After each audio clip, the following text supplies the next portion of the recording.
get the marches buzzing very quickly. It's a project that's running in Shropshire and North Herefordshire, restoring wildflower-rich habitats to help wildlife to move across our urban and rural landscapes. We're really pleased to have got funding for this project from the National Lottery Heritage Fund, Severn Trent, Telford Marine Council, Milky Wire, Edward Cadbury Charitable Trust and the 𝑀𝑎𝑟𝑐ℎ𝑒 Foundation. And we're really thankful to them because they're allowing events like this to happen this evening. Just to plug another event that we have coming up as part of our winter webinar series. On the 21st of March, we're really excited to welcome 2 PhD students, Indiana Jones and Aaron Bamborough, and they'll be telling us about their research into habitat connectivity and how it benefits invertebrates. So I'm really pleased to introduce Dr. Erica McAlister. Erica is an entomologist specialising in Diptera. She's the principal curator at the Natural History Museum in London, and she's also the author of The Secret Life of Flies and The Inside Out of Flies. I'm really excited about this evening's talk. I've heard Erica speaking on the radio a few times before. She's a really entertaining speaker. I think we're going to have a really good evening and learn a lot of interesting things about flies. So without further ado, I will pass over to you, Erica, if that's okay. Thank you. If I can figure out how to stop sharing. Right. Now, have you got my main slide? Yes. Yeah. Good. So hi, everyone.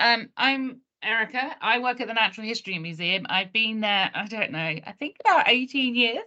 So I think I'm basically just about to pupate into my adult phase, my mature phase. But don't worry, I'm still very immature and still very much the maggot at heart. And I am very much a fly specialist who deals with taxonomy and biodiversity and a little bit of pollination. So I'm not a pollinator ecologist, and I want to be very clear about that now, but flies can't help it but get themselves very much involved with every ecosystem. And one of those is to do with pollination or ecosystem services, and one of those is pollination. And I definitely feel there's much more to talk about with them. So when looking at flies and pollination, so here's our the UK government strategy. We've got a pollinator action plan 2021 to 2024, and we are very now fully aware of how much insects are doing for us. When it comes to pollination, we've got more than 500 million a year in the UK agriculture and food production, and this goes into billions when we look at the global impact of it. More than 65% of food is grain, which is covered by wind, pollination, etc. But the rest, 35%, is animal, and that is dominated by insects. And when they talk about insects, and this is what they call the wild pollinators, around 6,000 species, this is the UK, are involved in crops or plants. Many types of taxa of insect, bumblebees, solitary bees, bees, moths, and hoverflies. Hoverflies come in with the last mention, but I guess I should be grateful they get a mention at all.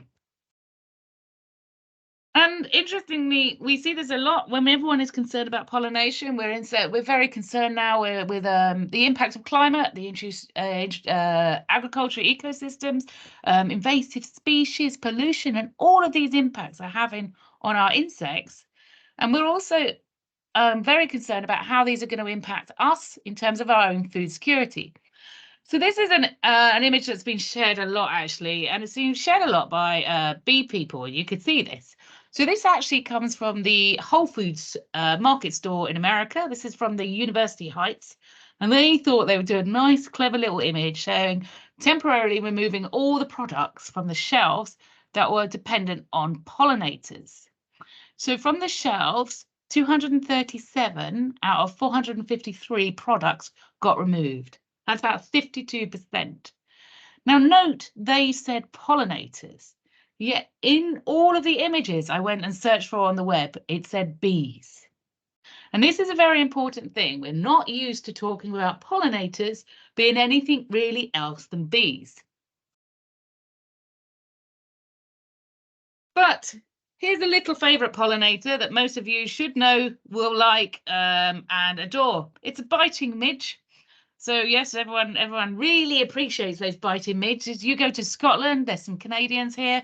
You go anywhere north, and you will loathe these little creatures, but they're absolutely fascinating.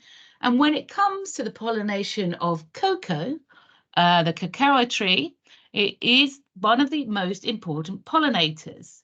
When we look at them in cultivated regions, 22 of about 20, there's 25 known pollinators are this biting midge.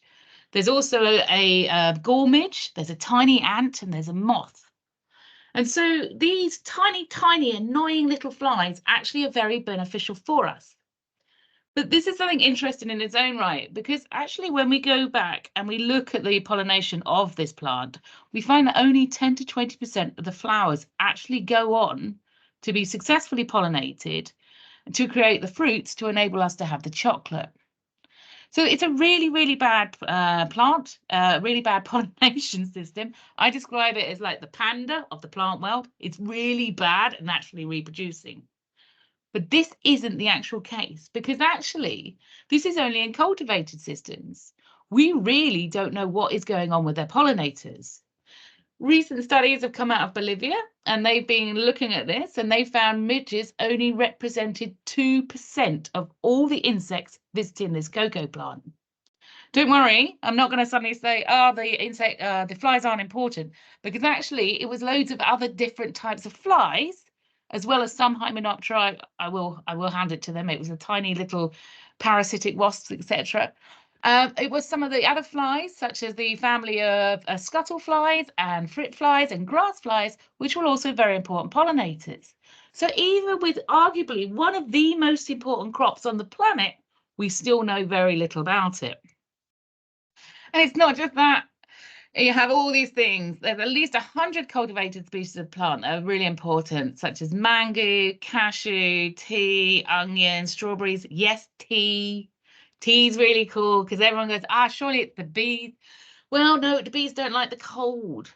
See, the poor little flies are up early in the morning and they go to bed later at night, and they're very effective in the colder climate. So when it's not as nice, when the weather's not as good, when the bees are hiding, that's when the flies are out there pollinating. And I don't like chocolate and I don't like mango, but I'm never going to give up a cup of tea. So don't worry, I will still keep going on trying to look after these pollinators. And it's not just our crops that we should be concerned about when it comes to Dipteran pollination. So this is part of the UK Pollinator Monitoring Scheme. It's the annual report that came out in 2022. And this is where we asked a lot of the public to go out and say, okay, go and find out what's happening. Here we have 10 species of plant, and we want you to go and look at them and count what's going on them and what's visiting them. Now, we're not saying pollinating, it's just visiting them. It's quite hard to see. And you can see, if you just look down the list, other flies, hoverflies, other flies, other flies, other flies, other flies. So even when we're looking at the flies, people are like, I have no clue what's going on. They're just recording flies. But they are there. They are some of the most important flower visitors to our plants. So I'm going to clearly define what is a fly. Most of you, I presume, will know what a fly is, but as my mum couldn't even remember what a fly was, I thought I'm just going to go basics and explain it to people. So a fly, Diptera, means 2 wings. And what flies have is that they have suctorial mouth parts as an adult. Okay, so they are either piercing and lapping. They can't bite. They don't have any functional jaws as such. What makes an adult as well, the adult fly, is 2 pairs of wings. Okay, so this is hence their Diptera, the 2 wings. Okay, this is really important. There is one other order of insects that has just 1 pair of wings, and that's the twisted wing parasites. And some of the families in bugs also only have 1 pair of wings. But genuinely, if you're seeing a big flying creature or even a little flying creature, it's going to be a fly. And the other thing they have as an adult is a pair of halters, which are their dumbbells. And so these are their stabilizers. Again, these twisted wing parasites have these as well, but flies, the halters come after the wings. and that's it, that's your fly. Now, it's not always the case because many flies don't have wings, many flies don't have halteres, and some of them don't even feed as adults. They have vestigial mouth parts. So they've taken that blueprint and they've laughed at it. But what is also interesting is this is just the adult stage. Now we have to remember flies, like the majority of animals on the planet, 80% of all animals on the planet go through complete metamorphosis. So they go through this amazing life cycle of the eggs to larvae to pupa to adults. The egg stage can be variable. The larvae stage is often fascinating, and it is this stage that is really quite important because this is, for the majority of them, the feeding stage. You go through the pupal stage, which is, in my mind, one of the most amazing things that happens on this planet, the idea of reorganizing the majority of your body tissue to go from this amorphous sleeping bag full of vegetable soup into this supreme being, this flying, running creature that goes out, I think is absolutely amazing. And when you look at flies in comparison to other insects, and we're going to compare them, say, for example, with the social bees and things like that, the larvae of the flies is critical when it comes to ecosystem services, unlike the bees who are all snuggled up at home, being teenagers waiting to be fed by everyone else. The Diptera are one of the mega orders. There's at least 165,000 varieties described so far. This is a massive underestimate of what's going on. They're very, very difficult. Many of them look alike. If any of you study flies, you have that wry grin and a bottle of gin handy for when you have to do late night taxonomy. But just alone in the UK, they are the second most species rich, just over 7,000 species. So there are, I believe, 4,000 species of Lepidoptera and 3,000 species of Coleoptera. Or is it the other way around? I may have got it the other way around. But with those two orders of insect, there's still more flies in the UK and there's still more being described at the moment. And they absolutely get everywhere. I've just been very lucky. I've been collecting flies from a tar pit in California, but I've also hoovered flies from caves in Somerset and Thailand and Vietnam. You can get them in marine Arctic environments, and they go to the Arctic, and some of them have turned up in Antarctica. So you name it, these little flies get there. And one of the things that makes them so good is they are so ecologically diverse. In fact, they are probably the most ecologically diverse group of animals on the planet. They do absolutely everything from predating to parasites to parasitoids. I do love a parasitoid, and one will come up later, to herbivores, sanguivores, fungivores. So they're vegetarians, they're blood feeders, they're mushroom feeders. They like nothing better than a dead body. And many, many of them are pollinators. So they're the much ignored and much maligned pollinators, but only just beginning now to realize how essential they are for pollination. So about the 350,000 described species of plant, we've only got about 10% of data for their pollinator species. So we're so far behind in understanding what's going on there. And as pollinators, at least half of the families described include flower feeding adults. So we think by flower feeding that they are passing on pollen. We know that more than 550 species of flowering plants are regularly visited by Diptera. Okay, look at the dates as well. I mean, we have not moved on from a lot of this. We have still much more understanding to go. And they've been documented as primary pollinators for many plant species. So we have within Diptera, we have many generalists. This hoverfly, for example, you can see it's a lovely generalist, very, very messy eater. I think I definitely see myself as a fly when it comes to eating, but you also get some very good specialists going on within them. And there's two types of pollination that goes on within flies. Meiophily, so this is your standard fly pollination. So many of the times you get plants that are attracting them by their beautiful colors, by their scents, by their nectars. and there's often a reward. I would say often because don't trust plants. And they will go for a much obvious and easy nectar. Now, flies, unlike many, like the honeybee, for example, do not have specialized chambers. This one is a lovely example of one that is not just getting food over its mouth, it's getting food over its entire body. And they also are very different in the fact that they don't have to go back to a nest or a hive or whatever.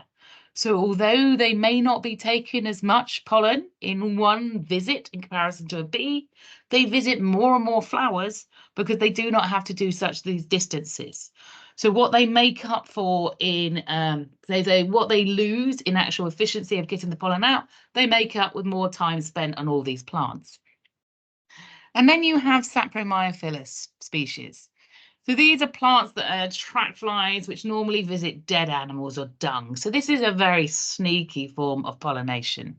So there's much mimicking of, and having been very close to these plants, I would say incredibly good odor.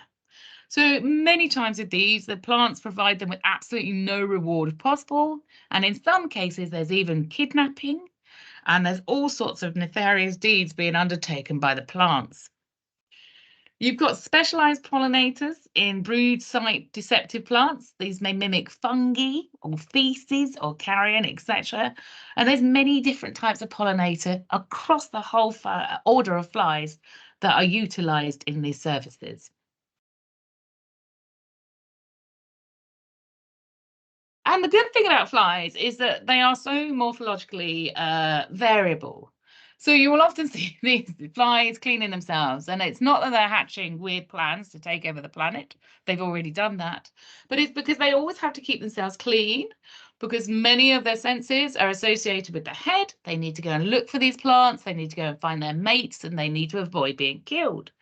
And on the head, you've got all these sensory adaptations, including some amazing mouth parts to enable them to pollinate and to get into nectar of many different types of plant. So this is a common UK species, Ringia campestris. This is one whose common name is just not going to be applicable anymore because it's called the Heineken fly, because it's based on a Heineken, which is a drink that could refresh the parts that other beers couldn't reach. And nowadays, no one has any clue what that advert means. But what is amazing about it is it has this mouth part that is hidden, that is able to go down depths to almost 11 millimeters. So from 1 millimeter to 11 millimeters. So it can get down to reach these very deep corollas that other insects cannot get. Here's a beautiful species. This is a South African pollinator. So hello to the South African out there who's probably working on this. Arguably, this is one of my favorite specimens in the museum. If you have a look on the label, it says children's sale. And I always wondered whether we were selling small children, but realized the collector was called Mr. Children. So it wasn't quite as dramatic as I thought. But this is, you've gone from these quite generalists, so that the hoverfly before, it's quite a generalist pollinator, it can go into different types of plant, to this, which is a supreme specialist. And this is a guild pollinator. It's evolved specialist relationships with, thanks to its geographical isolation and the climatic stability. And it's co-evolved with some long tube flowers, so geraniums, and iris orchids, etc. And this is amazing. This fly's proboscis, if it was the equivalent of a human, your tongue would be 6 meters long. Just to kind of give you a perspective of size here. And unlike the moths and butterflies, etc., that can curl up their proboscis, these ones cannot do that. So they look very weird when flying along. They can ratchet it along to fly underneath them. And we have many in the collection with them looking like they're like, I don't know, stealth bombers ready to leave the collection and go pollinate something. But they're quite fascinating. And they have pumps in their head. For example, horseflies, they can have up to 6 pumps in their head to enable them to cope with trying to get nectar up such long proboscis.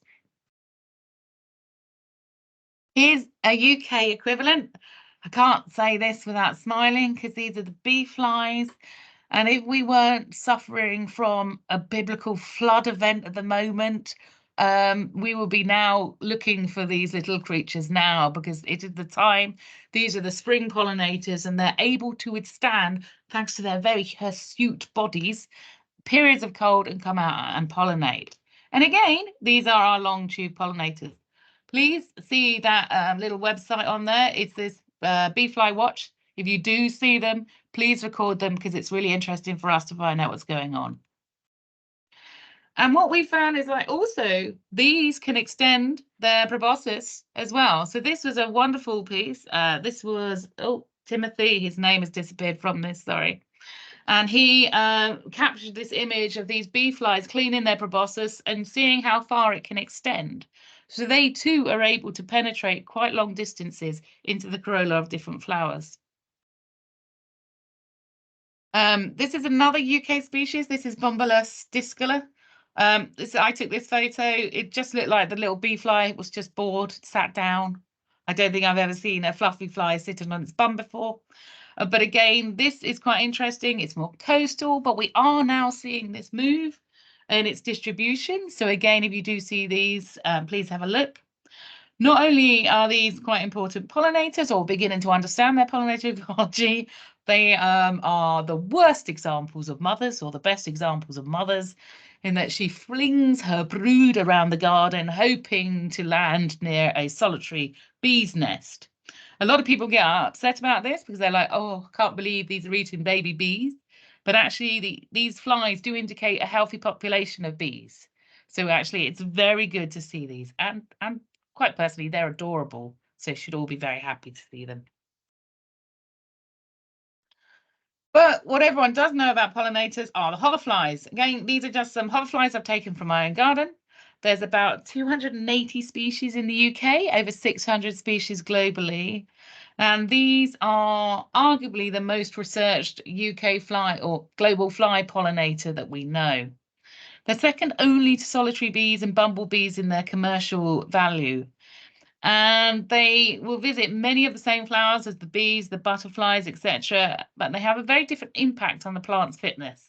We're only just beginning to really properly look at this. And these ones are always generally associated with food reward-based pollination. Here's a classic example. This is Episurfus 𝑏𝑢𝑡𝑖𝑎𝑡us. In fact, I should have brought it to the table. This is the marmalade hoverfly, which now I've just been given yesterday a jar of marmalade hoverfly marmalade, which I think was the most funniest thing I've been handed in a while. And this is quite an extraordinary hoverfly. It's one of the Surfini tribe, and this can travel very long distances.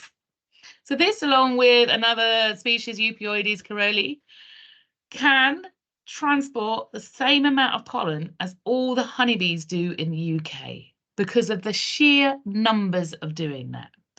And the actual number of insects, traveling to the UK annually has been estimated at trillions of insects. 3,200 tons of biomass turn up into the UK annually. So these are arguably the largest terrestrial migrations on Earth, all of these insects traveling around. So this has enormous ecological and economic ramifications. Now, there's a lot of work done recently in terms of pollinators and migrations. And in fact, 4 billion hoverflies travel to and from Britain every year.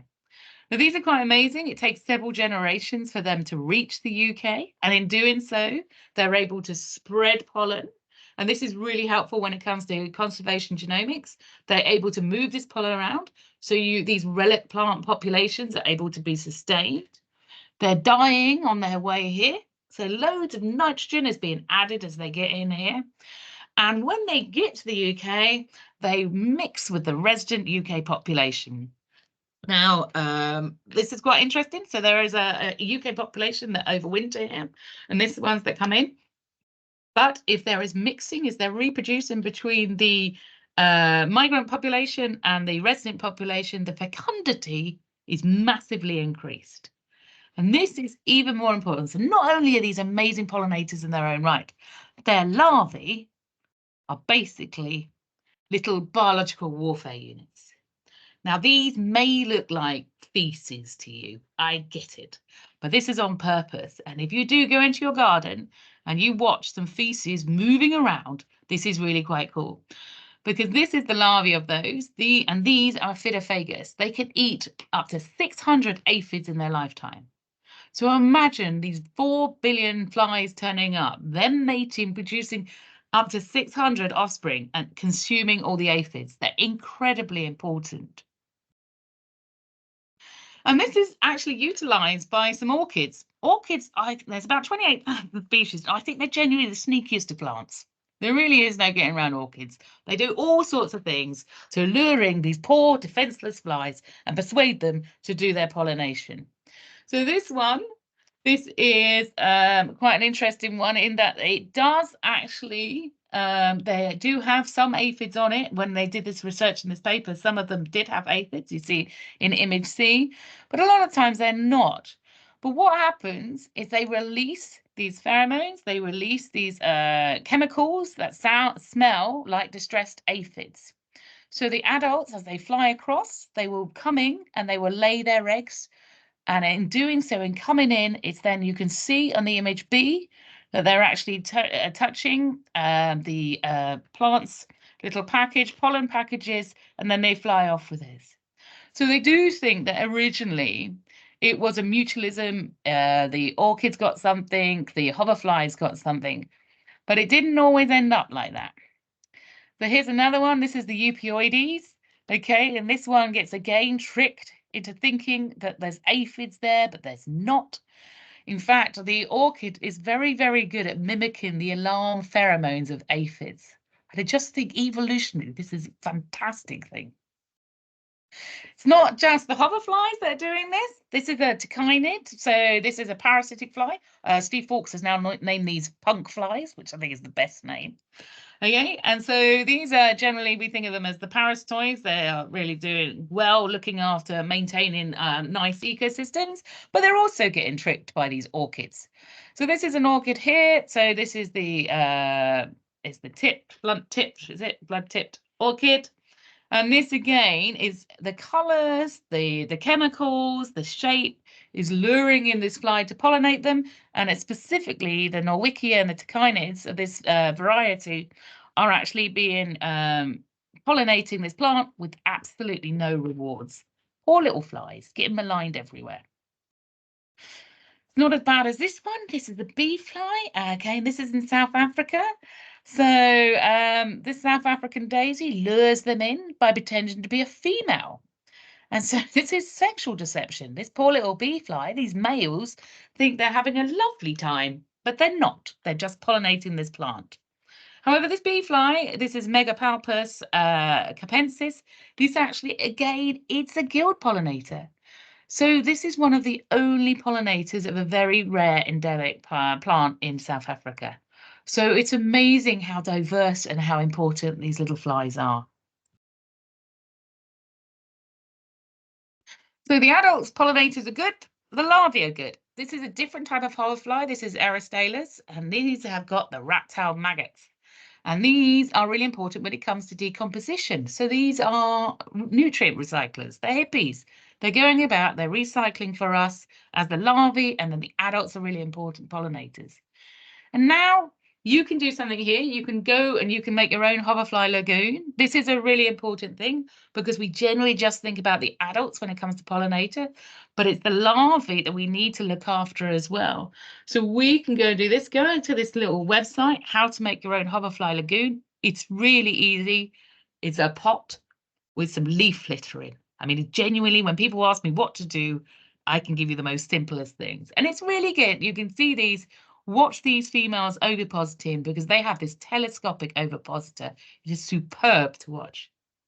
And also, we are producing commercially viable products nowadays. So that fly and this one, the gadfly, they're actually selling. They're actually realizing that these can, for crop services, especially in greenhouses and things like that, you can release these hoverflies. They're really good pollinators.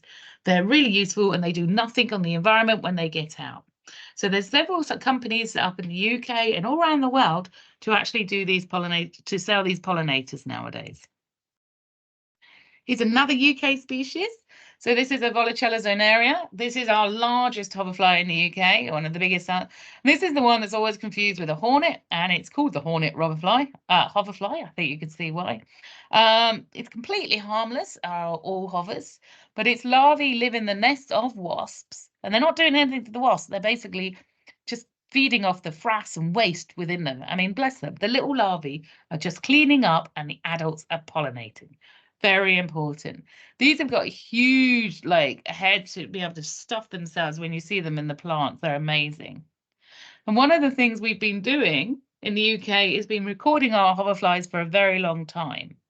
The UK hoverfly recording scheme is about 50 years old now, but the data goes back before that from museum collections and all sorts of things like this. So you can see here how, although this hoverfly turned up in about 1905, it wasn't until the 1940s it really started making settled population, and now it's spreading. So this is really useful, these recording schemes, because we can add them to our UK climate data. We can understand how populations change, shrink, grow, etc. And you can all help with that. But these migrations, these movements, it's not just the hoverflies. Again, this is from the same group, the Will Hawkes. His mum's in the audience. Hi, Sarah. Here, this is some of the stuff they did, and he had to sit in Cyprus. It sounds like terrible field work, just spending your summer sitting in an island collecting insects. Although they did identify 39 million day-flying insects, which arrived at a rate of 5,900 meters per minute. So I can't imagine it was as easy as it sounds. Now, 86% of these were Diptera, and within the Diptera, weirdly, well, surprisingly to most, it wasn't the syrphids that dominated. It wasn't the hoverflies. In fact, it was anthermyids. Now, these are root maggot flies. So in many ways, we've often considered these as pests because they may, like you get the carrot, root fly, and all sorts of things, they may be attacking our crops. But the adults are really important pollinators. So if you go through the literature, 98% of these Dipteran assemblages were pollinators, but they were also 48% pests, 16% decomposers, 4% predators. So they had this amazing diverse lifestyle in ecosystem functionality within their life cycle. You've got MPIDs, dagger flies. These are brilliant flies. Look at that, mouth part, huge mouth part. Again, rather a messy eater. We're beginning to look at those. These are really important pollinator of wood cranesbill or wood geranium. 80% were made of the plant visitors were the Diptera. So you can start to see we're beginning to go, hold on a minute, they're doing way more than we thought. The Arctic, 4,000 species of insect described from this region, of which 2,000 of these are flies.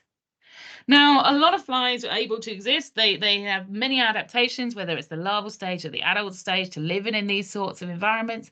And what was very interesting, I know they may look like fried eggs, but these were meant to mimic a very common flower, the mountain avens in these tundra systems. And the most dominant pollinator of this was a housefly, Spiloguna sanctipauli. So it was amazing. We weren't just seeing, it wasn't just the obvious, what we thought were obvious pollinators, but all sorts of things.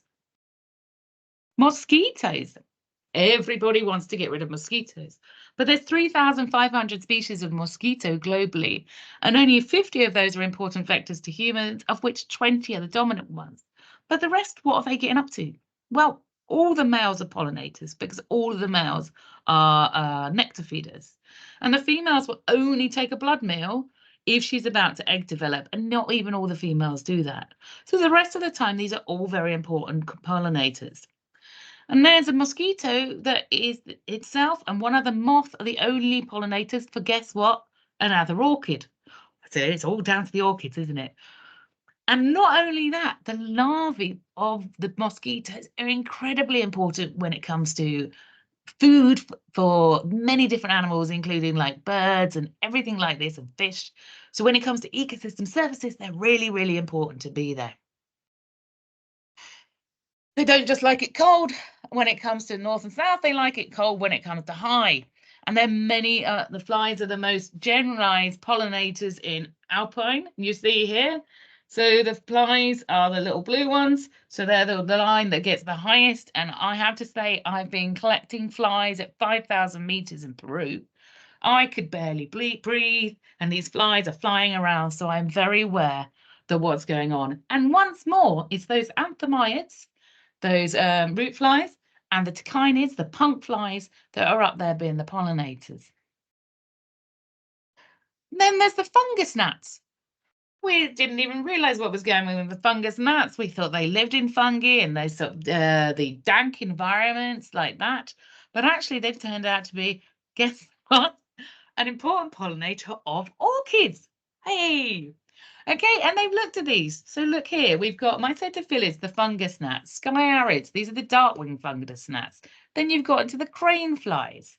Okay, so we can see here that of all of the assemblage, if you look on the pie chart of A, most of them are flies. They're really good at getting into these. And I love it because they pollinate this orchid that looks just like a mushroom. It's called the Dracula orchid. And talking of nefarious things, we might as well finish off with the Sapromyophyllae. So these are the plants that deceive their pollinators.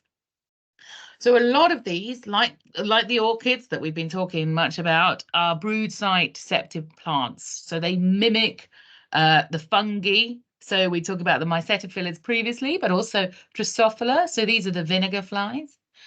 They mimic feces. This attracts a lot of the muscids, the house flies, and they also mimic dead flesh, the carrier, the decomposing nasty bodies. And this appeals very much to your flesh flies, the sarcophagids, and the caliphorids, the blue bottles, and the blowflies. Now, this is me hoovering off flies off this huge inflorescence. This is the largest inflorescence on Earth, and it was growing at 3 meters. Mine was a bit worse for wear. It was definitely on its large stage. The flower is only open for 48 hours, and it immediately starts attracting in its pollinators. So the first lot to visit are all the sarcophagids, the flesh flies. By the time I got there, it was mostly Drosophila. Now, I have to say, I've collected in some very bad environments in my time, and this was the worst one. And what you can't actually see is there's thousands of school kids around me because this is in Kew Gardens in London. So here I'm trying to be my most professional whilst feeling my worst while hoovering for flies. And then we've got those sneaky lords and ladies. Never trust them. For indeed, this is another little kidnapper. So these are the cuckoo pint. So this is another Aran. And the botanist Cecil Prime, who wrote about a book on these species, described the aroma as foul and urinous. So these contain chemicals, heptanone and cresol, and the smells these are from this fly. This is a little secodid. This is a little owlmidge. So these are the ones that hang around your drains or your compost. And the thing that they love most, their favourite breeding site for this species is cow dung. And so this plant mimicked exactly the smell of cow dung. So there's many different flies out there that we know that are pollinating, but we've got so much more to know, and we still don't give them any credit. So here's a few examples of everyone highlighting how amazing all the bees are and everything. But yes, they are all actually flies. That book in the middle, that was a massive error, and the poor authors are very angry. Don't worry, the cover did get replaced. But you've got DEFRA talking about pollinators, and look, there's a fly. This BBC Wildlife magazine, Guardian Environment, all good places. Okay, stock photos you should never trust anyway. So we need to kind of encourage people more to think about it. And one of the places you can learn way more about flies is the Dipteran forum. Please do go join the site. It's very cheap. It's very lovely. And there's also lots of publications about how to attract pollinators into your garden. So you will see lots of fly pollinators are generalists. So a lot of these products that they sell for bees and butterflies will also apply. But there may be a few different plants that would be really good to get some different plants pollinators in. And also the larval habitats. And if you really want to, please buy my books. Thank you. And I think that is me. Thank you very much, Erica. That was amazing. That was you bang on, finished 44 minutes in, and such a lot of information. That was great. I hope everyone enjoyed. I actually think it was, I'm just going to check the Q&As because I actually don't think, unless it's not working. Oh, well, our very own Emily's asked a question. She's asked if you have any tips or resources that you can point us in the direction. Well, I should probably just let Emily ask it. Shall I let you ask it, Emily? Yeah, that's fine. I was just wondering if there are any tips or resources that you could point us in the direction of identifying different flies, and if there was maybe a group that is easier to start with. Okay, so the Dipteran Forum. So in the UK, the Dipteran Forum. The rest of the world, I hope that, I know in North America you have the Dipteran organisation, Dipteran Society, which is really good as well. Australia, you've got different countries have got different associations. Obviously, I'm biased to mine because I'm the chair of it, and so I love it. Plus, if you join and it's really cheap, you can go into the members area and you get a really good working key. And this is really helpful for getting yourself involved with the different families. But we do have a few families that are easier and have much more information. And the hoverflies is a classic. Yeah. Okay, so there's loads of brilliant books. There's Wild Guy keys, there's European keys, there's all sorts of book associated with that. But then also my soft, because I love a bee fly. I mean, who doesn't? Adorable parasitoids. Every girl's favourite. So you've got books on large soldier flies and their allies, which is really good. Again, these are all from the NHS. And globally, there's loads. There's a lovely European book called Flies with 3 Pulvilli. It's flies with 3 feet. And it's just those sort of flies. So it's all, there's lots of really nice. So I'd recommend going in with the soldier flies, bee flies, or hover flies, as they're really, really easy. But you'd be glad to know Peter Chandler in the UK has just written a phenomenal book on fungus gnats, if anyone was truly interested, because they're great. Thank you, Erica. I really enjoyed your talk. I had loads of moments while I was watching it. I was like, wow, I just can't believe that, like, fascinating statistics. Really, really interesting. I think it's just, I think most people just hear the word fly and switch off. And it's real shame, because their ecology and their morphology, I mean, they're beautiful creatures and they just get up to so much. And it's lovely because it's not just the adults that are doing crazy stuff, it's the larvae. They're just getting into, it's like, what are you doing there? Oh, look, it's a fly. And it's like, da, I've managed to do this. There's I'll just ask a quick question. I've got a couple of questions. I won't take over. And there's one from Jason that I'll come to second. But I was just going to ask Erica, because you just touched on it there. Whenever I spend time with entomologists and they're very passionate about a particular species, I just find it really interesting that how people end up going down their different routes. So what was your first kind of moment where you were like, Dipteran's my bag? So I did generalist entomology to start with. I was quite late, I guess. I'd always been interested in the environment, but I didn't realise you could do entomology. But I was the middle child, so I was ignored. So I was able to just carry on doing exactly what I wanted.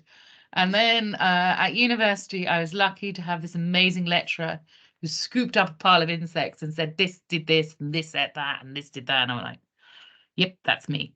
And I flitted around some other insect groups and they were good, but it was only when I was doing my PhD that it was like, God, flies, they just get everywhere. And someone who's very nosy and very interested in the environment, I came from an ecology background. You know, you can't ask questions without asking the flies. So when it comes to soils, when it comes to canopy, when it comes to aerial, when it comes to aquatic, you know, just flies are there. They love it. I'm writing down that as a quote. You can't ask questions without asking the flies. That's a great quote. Jason, I'll ask you a question now. So Jason said, thanks for a great talk, fascinating beasties.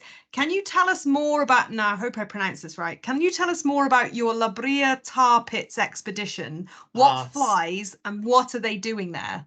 Thanks. Okay, so these are in the 𝐸𝑟𝑦𝑛𝑛𝑔 tar pits. So this is in California. These are amazing flies. So these are only found in these tar pits. These are they're 𝑠piridrids, which are, what's the common name for 𝑠piridrids? 𝑠piridrids. It's the problem when I don't use common names. Anyway, they kind of look a little bit like Darth Vader as adults, or frogs. They kind of got lovely bulbous eyes. They're amazing creatures. And the larvae live in the tar pit, okay, which is quite remarkable. And then the adults just run around on top of them. So obviously, these tar pits are famous for dire wolves, saber-toothed tigers, mammoths, and this fly. And the thing is, when things got stuck in there, they died, decomposed. And so there's a hell of a lot of microorganisms there, which the larvae, we think, are feeding on. So we've taken some new samples. Hopefully we're going to do some genomics on them and understand. And we're going to try and figure out how on earth the adults are managing to run around the top as well, and what they're feeding on. And what's amazing is the same species of fly apparently is in Trinidad and Peru. And it's like, well, hold on a minute, what's going on there? So there's all sorts of questions to be asked from this one species of fly. Right. Somebody obviously follows your work there. Somebody has asked, well, they're very interested in the bee flies. They've said, have you got any tips for finding one, as they've never seen one and they're in Cheshire? So they like a sandier soil, or so basically you want to know where there's a solitary bees hanging out. So andrena and things like that. So if you can go to areas where you know that there's solitary bees, and you're more likely to be able to ask people about solitary bees, and then just wait for the weather to warm up. Okay, I mean, I'm always late for work because then they're always nice and early in the morning, and you see them and they hover. I mean, they're just like really fat bees, okay, and they hover, and then you can see them kind of doing that mechanism when they are flinging eggs, or they, as I affectionately call it, twerk, because they have little bum bags. So the little females need to collect sand and put in her bum bag. So you'll see her kind of like hoovering the ground, which looks really weird. Mating is hilarious because the poor male is being dragged along mid-flight. So he's like that backwards and she's just flying along forwards. So once you've seen that, you'll never forget that sight. So you just have to find the hosts, find the bees, sandy soil, warm weather, and just get comfortable. Great. Another person has asked, who is it? Mark Edward, Silo Mark Edward. First of all, thank you for the presentation. What can we do in our gardens to attract more of these pollinators apart from the hoverfly lagoons? So rubbish. And I love saying that. So I have a compost. Okay, so that's where you can get a lot of nice decomposing ones. Rotten wood. Okay, if you've got trees, they do love a tree. So there's some exciting stuff that live in tree holes, sap runs, things like that. Broken pots, give them a little bit of shade. A pond, full stop, like a water body, because 40% of Dipteran larvae are aquatic. So they will need that sort of thing. Just a variety of different types of local plants, I would say, rather than, you know, but as we know, Diptera are generalists. A lot of them are more generalists. So a variety of different flowering plants for different times of the year. I know you probably heard this before, but ivy is amazing. And ivy is, I think it's my favorite plant, full stop, just because you could just see how much life this plant supports. It's absolutely amazing. So if you have some, encourage it, don't strip it back. Key takeaway message, yeah, be a bit messy sometimes. I love it. Well. It's Great. just like, don't do anything, sit in the garden, glass of wine, let everything get a bit messy, and you're helping the planet. It'll do it itself. Great.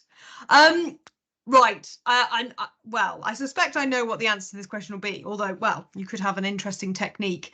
Is there any way to keep flies still without killing them to try and ID them? They've tried the fridge, but they revive too quickly. Yeah, we were on a fly course. A lot of us get together and look at flies around the UK. And obviously a lot of people are really into photography now. So one of them had this CO2 pump. So he bought it off a very well-known online supplier. And basically he pumped the CO2. It just knocked him out. So these flies were like, and then he poised them in the correct position, took a photo, and then they woke up. So we managed to do it that way. What also we do when we ID is we would try and ID, say, have an ice pack or something like that underneath. So don't have it in direct contact with the flies. But if you do something like that, that's a nice way of keeping them really chilled, which means that they will keep very still. So it's a fine line between too chilled and they've gone, and not enough and they've gone the other, as it were. So yeah, so ice packs or CO2 little pumps. Huh. Okay, great. I was like, oh, I think it's probably just going to be you have to kill them, but no, get a CO2 pump. No, no. Okay, there will be a lot you will, because a lot of them you have to fiddle with the genitalia. But I was being nice. Another question. So, let's see the name. So, Sarah Hawkes, who is a Buglife colleague, and I believe you know. She says when she goes to look at all the work. Sorry, it's her son that does the migration work. Ah, yes. She said when she goes to look at some local caves, we find the stay-at-home 𝑸𝑟𝑐ℎ𝑒𝑠 hibernating there, usually around the sheltered entrance. How do flies hibernate? Do they cool down and have antifreeze properties? Well, not these ones. They don't truly hibernate as such. They estivate. So they go into like a torpor, which I've never been able to say that word without sounding ridiculous. Torpor. Anyway, they go into that. So we do that. Now, interestingly, the larvae of some species do have antifreeze. So we see this a lot in the Arctic, where there's some amazing creatures that can survive really cold environments. There is a chironomid larvae, which is called the sleeping chironomid, and how it survives, and it goes at different regions, whether it's hot, cold weather, it can desiccate to 3% of its original body weight. And this fly can then stay in that phase for 13 years. So they have antifreeze. They can have all sorts of different ways of doing it to survive in these different either extreme heat or extreme cold. So they have put some flies into liquid nitrogen for a couple of minutes, and they survived. They've done all sorts of, these are horrible experiments. Please don't do any of these at home. But there's also some flies that can thermophilic, so they can survive in really hot environments. There's flies that can survive in the most saline environments. They just seem to have been able to adapt better than anything.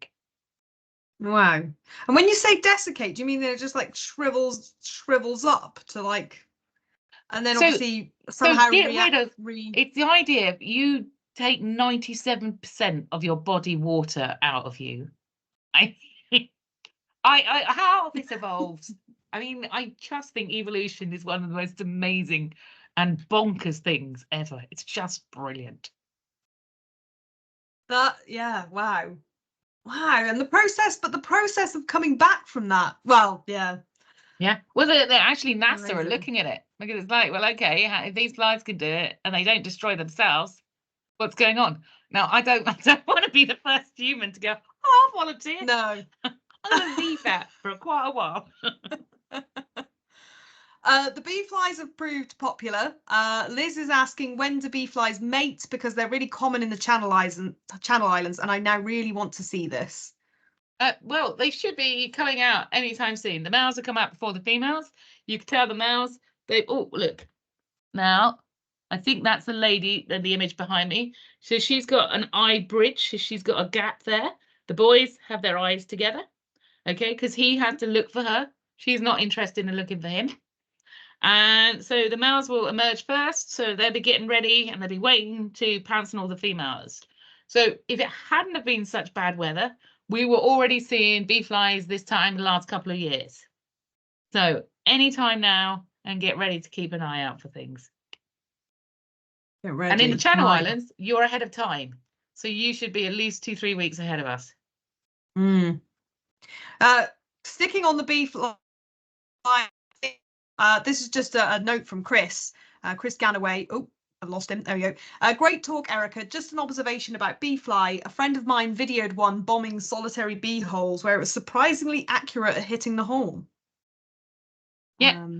So I think they're looking a whole lot now with insects in terms of personalities, which I do find quite interesting.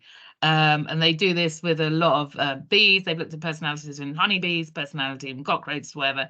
And it just seems that there's, as in with humans, there's some that have paid attention and some that are downright lazy.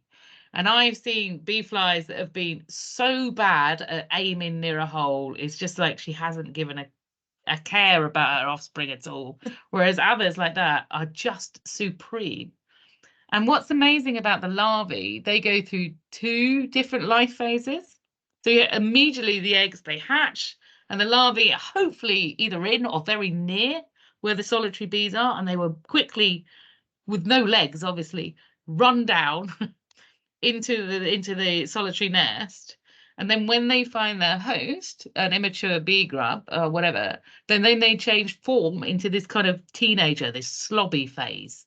So they go through this like first toddler phase, which is like full pelt, and then they go into the slobby teenager phase. So it's remarkable that they go through.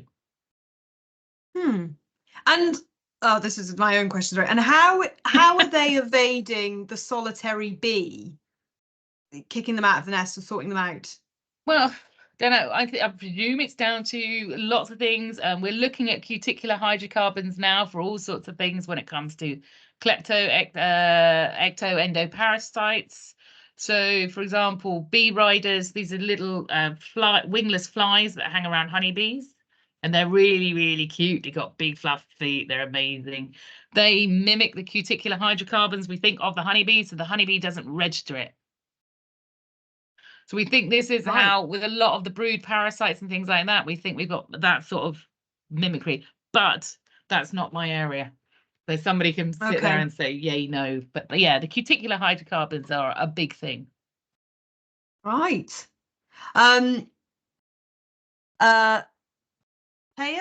Thea, sorry if I'm pronouncing names incorrectly. Fascinating talk, thank you, and thank you for your tips for keeping flies still. How did scientists discover that certain orchids release the smell of distressed aphids, and how do flies pick it up? If that's something. So I guess it's anyone who's studying. I mean, orchids are everyone's favourite flower plant to kind of study. So you're seeing suddenly. So these are classic, like scientific method is observation. So all of you going out there and staring at your plants, you're all applying scientific method at the beginning, So they have been looking at these thinking, what on earth is the pollinators? We're trying to understand more and more. It all started with, as I affectionately call him, Chaz or Charles Darwin, because he had a great affinity for these for orchids and their pollinators, and it was his musings about this that basically helped him also with his theory of evolution, along with Wallace. And they were looking at orchids and trying to figure out which pollinators were. So there's a lot of evidence, that historical evidence that's going on. So they would have been inspired by this to go on. And if there was no obvious method of what's going on, then they would think laterally, I guess. They would be like, hold on, is it a morphological thing? Is it a visual thing? Or what are the dominant senses that the insect has and its sense? So they will be then trying to measure what's going with that way. So I presume this would be their thought process when looking at the pollinator systems. Amazing. I think we're at the end of the questions. Thanks for all those brilliant questions, everyone. I actually had one more question of my own, sorry. The bee flies, so they overwinter as adults then, is that right? No. No, okay. But they overwinter as the little grubs feeding. Right, okay. And then great. Okay, thank you so much, Erica. I think everyone really enjoyed that. Loads of amazing feedback in the chat, loads of really good questions. Yeah, we're really grateful for you for coming to speak to us about flies, and I think you've probably spread the good word well on another Good. Go out there and look at flies. They're amazing. And biased, I know. No, definitely, and they don't get enough the attention that they deserve. So yeah, get out there, get looking at flies. Just to say to everyone, thank you very much for coming this evening. We do have another webinar. Ooh, let me try and get this right, on the 21st of March. That's correct, isn't it, Emily? Yes, it is. Great. Indiana Jones and Aaron Bambra speaking, two PhD students telling us about their research. It'll be really fascinating, looking at kind of habitat connectivity and how it benefits pollinators. So please do join us for that. If you want to find out about our events, you can go to our website, and you can just type in the search bar, get the marches buzzing for the project, and all our events will be listed on there. That's a good place to find out about them. But for now, we'll say have a lovely evening, everyone. Thank you for joining us. Thank you to Dr. Erica McAlister. Goodbye.